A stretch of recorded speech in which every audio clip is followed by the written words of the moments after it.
I'm upset. No disrespect, respectfully. But disrespectfully is disrespect. Don't be disrespectful. Those vile, disgusting Spartans. Poor little bro, them. And I'm gonna tell them where I'm at. That vile, disgusting cesspool in Columbus. The other state. And of course, as always, I'm upset. Good early morning or early afternoon, rather. Late morning, early afternoon. Let's go with that. Good afternoon, ladies and gentlemen. It is I, the Maize Madman.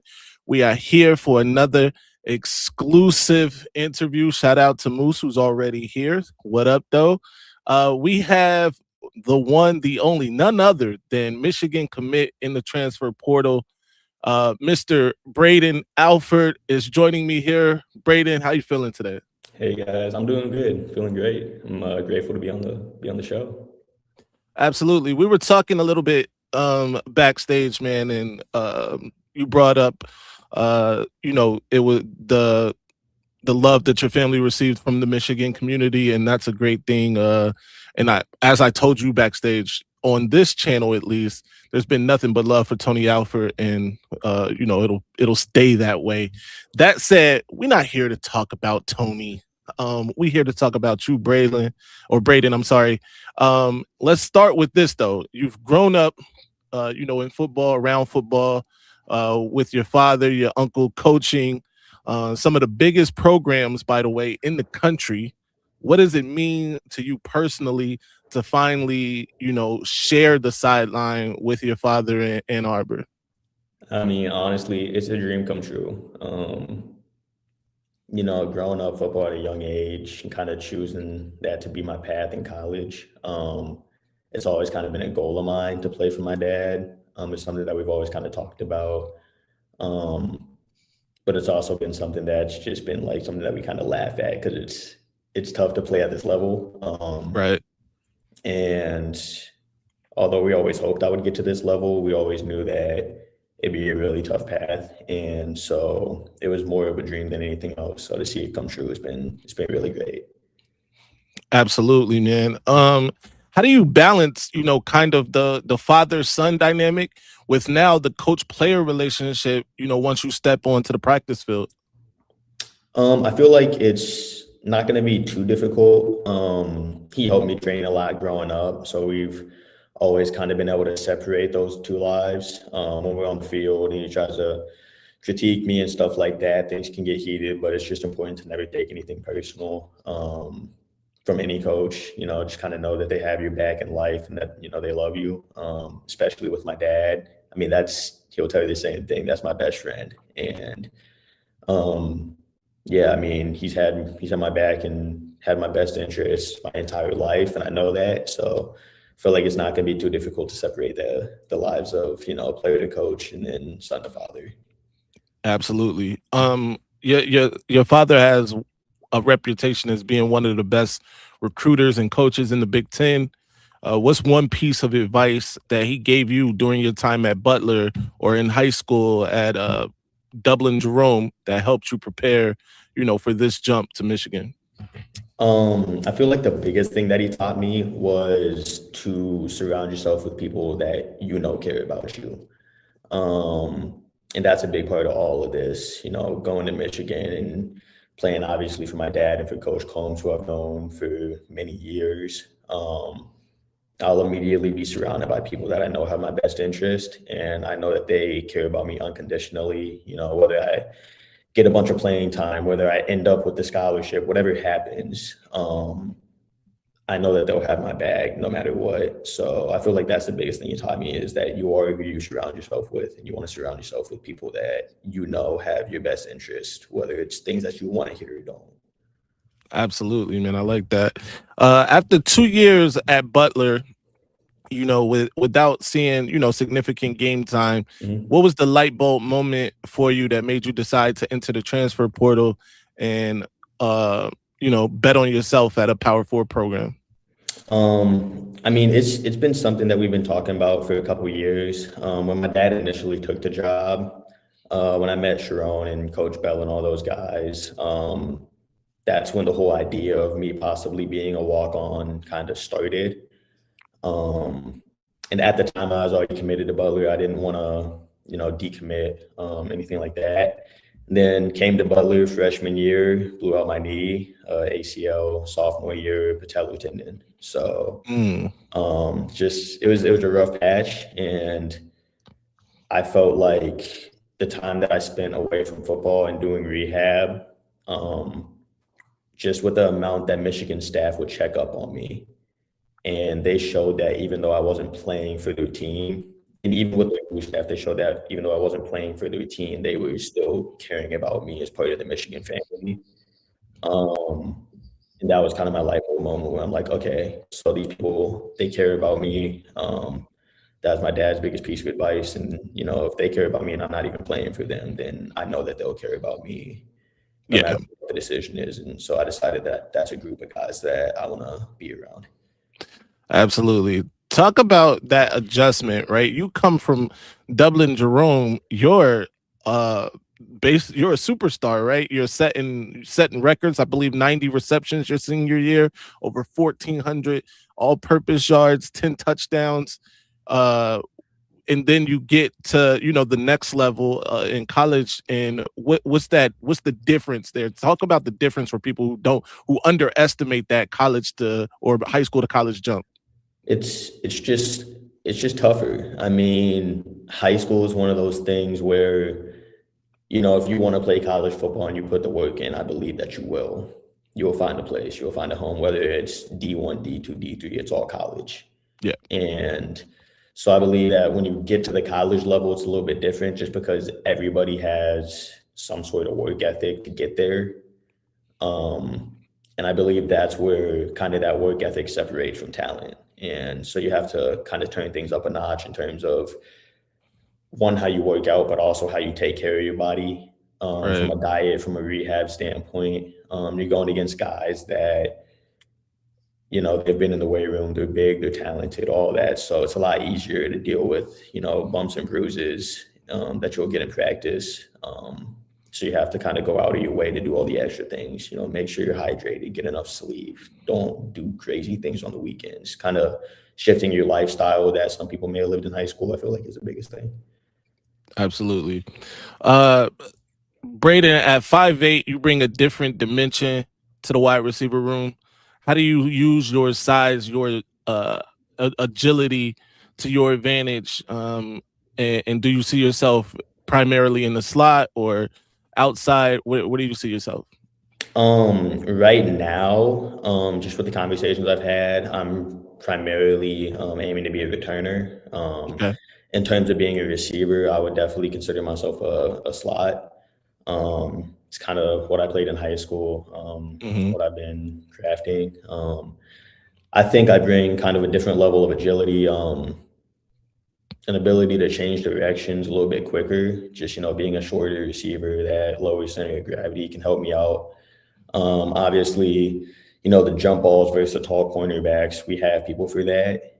Right. And, I want to be able to provide that quick pass game, open field, that kind of element to the team. And I believe I can. And then obviously being a shorter receiver, I got to be able to block. So that's something that I've always worked on and I'll continue working on.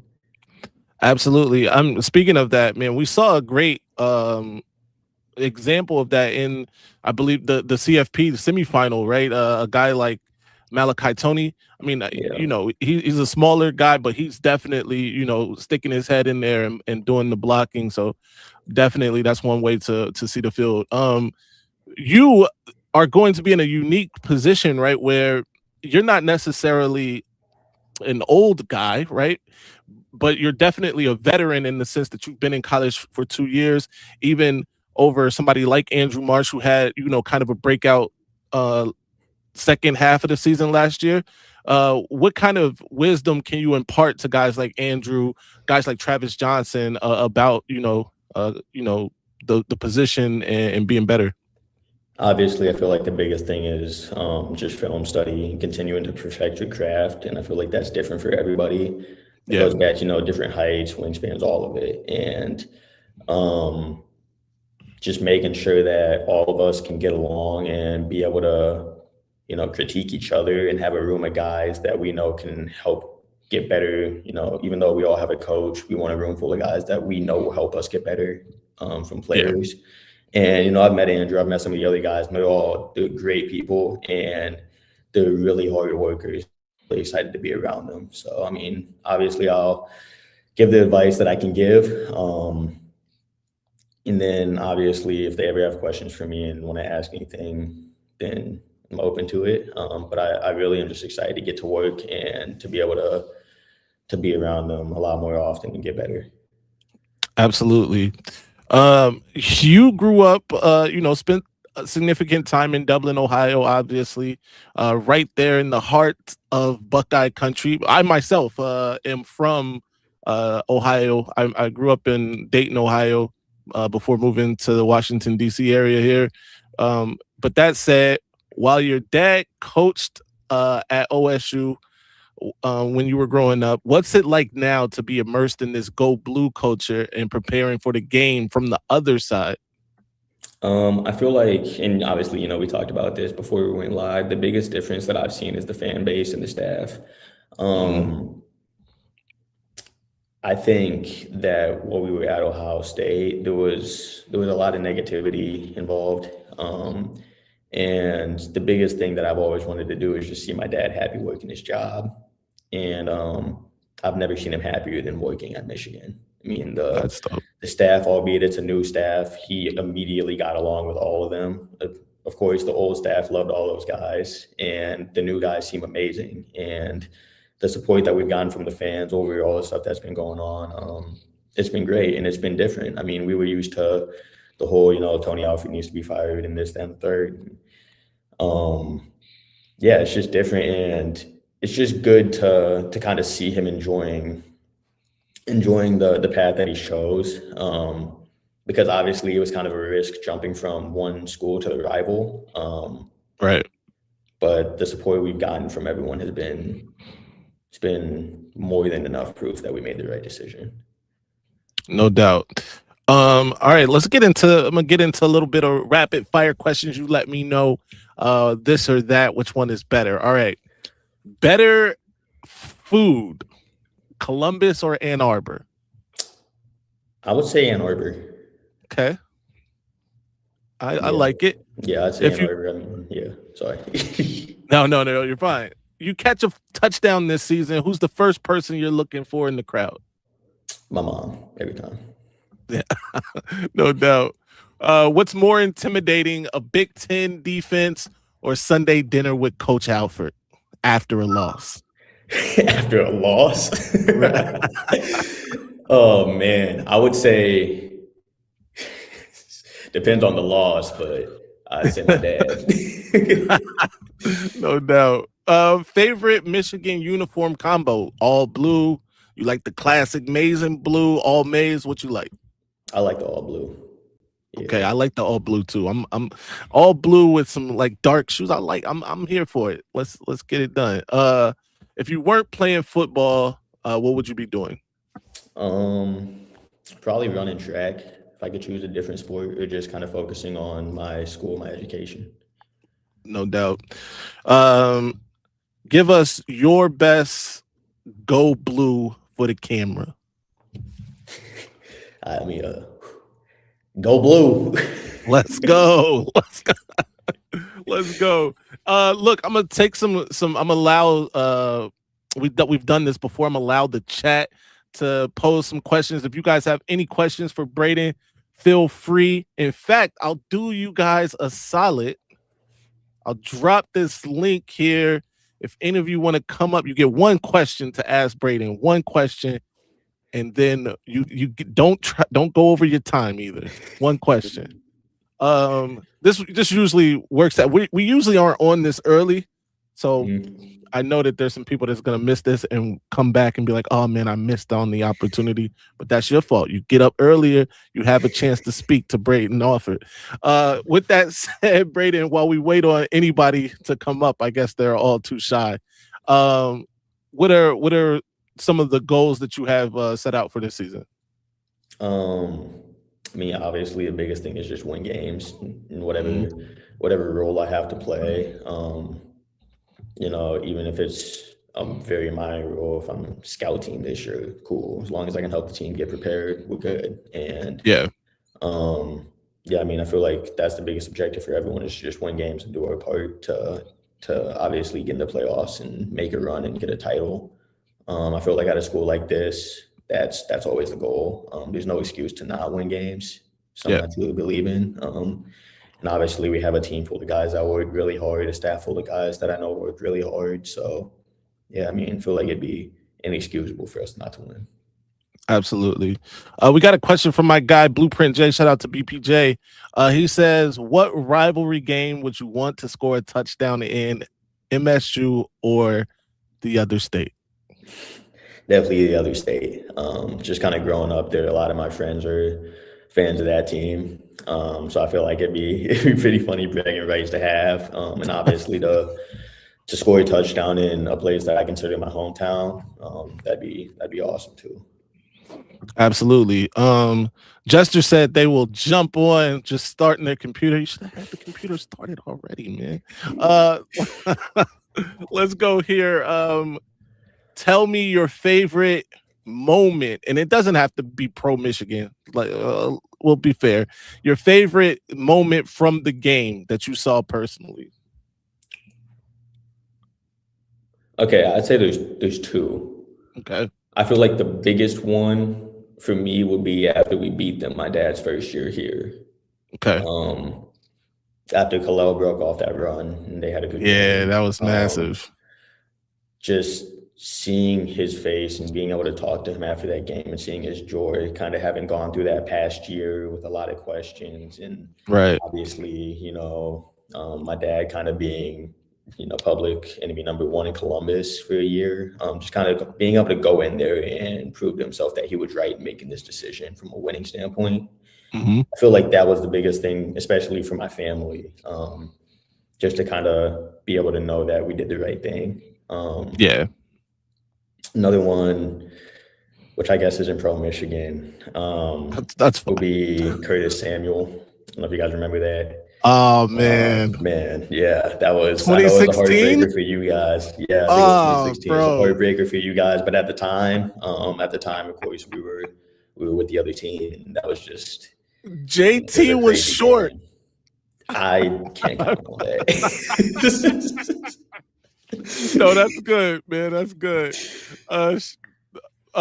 Jester has joined us. Jester, what's good? What's your question for Braydon? I just have a general question. Happy to have you here, but how are you a wide receiver but not a running back with your dad being a running back coach? I just have to ask. Yeah, so I grew up playing running back all the way up until high school since I was a little kid, from flag football to my first years in tackle. All through middle school, I played running back. And then once I got to high school, my coaches switched me and said I'd be better off as a slot just with the people that we had on the team. And I said, okay. So I started working on it. At the time was Zach Smith. And, I just kind of stuck with it and it all played out in my favor. So that's what I am right now. Whether I play running back in college or later on, if I do, that's cool. But right now, that's just kind of how I switched. Cool. Thanks for answering. Yeah, no doubt, Jester. Go blue. Shout out to Jester. If anybody else, actually, we're running out of time here with Braydon. All right, you guys had your shot, you missed it. That said, Maize and Blue wants to know: Have you ever had an official 40 time timed? Laser, I had an official 40 time my junior year in high school. I've had some unofficial times my junior and senior year at high school as well. Give us the best one. The best one right now, the best one I've run is a 40-49. See, ladies and gentlemen, speed, ladies and gentlemen, speed and space. Remember that. They probably don't want to remember that. Speed and space era. Forget the speed and space era. All right. Listen, Braydon, you've been an excellent guest, man. I want to thank you again for coming on. We got to do this again some point. Course, yeah. Maybe after you score your first touchdown, whenever it is, right? We got to do this again. I appreciate you for coming on. tell the people where they can find you on your social if you want to do that. Yeah, I appreciate you for having me on. I'd love to stay in touch for sure and get back on the podcast sometime. You guys can find my Instagram at Alfred Braydon. No capitals, no spaces. No doubt, man. Braydon Alford, ladies and gentlemen, thank you. Thank you. Another great Michigan man in the making, Braydon Alford, son of Michigan running back coach Tony Alford, ready to be a Michigan Wolverine. It's great to be a Michigan Wolverine, by the way, ladies and gentlemen. And you heard him, number one moment in the game, even though he did bring up Samuel, all right? Number one, though, was his father's first year beating that vile, disgusting cesspool in Columbus, all right? Number one. 2016, the year we tend to want to forget about, especially when it comes to that game against the other state. JT was short. What Jim say? He was short by this much. But shout out to Braydon, man. It was a great time. Listen, follow me everywhere at M_Thrizzleton on Twitter. Be sure to follow the channel, Maize Out Sports, everywhere. Until next time, you know the slogan, stay angry, my friends. I'm up. Ladies and gentlemen, this might be our best season ever. My ratings, they're about to go through the roof. All right, now I'ma calm down. So I just don't get that all that mace and that lock and all that fun. I just don't get it. So. And how the Oh my God, we're shutting the damn live down. Good night, everybody.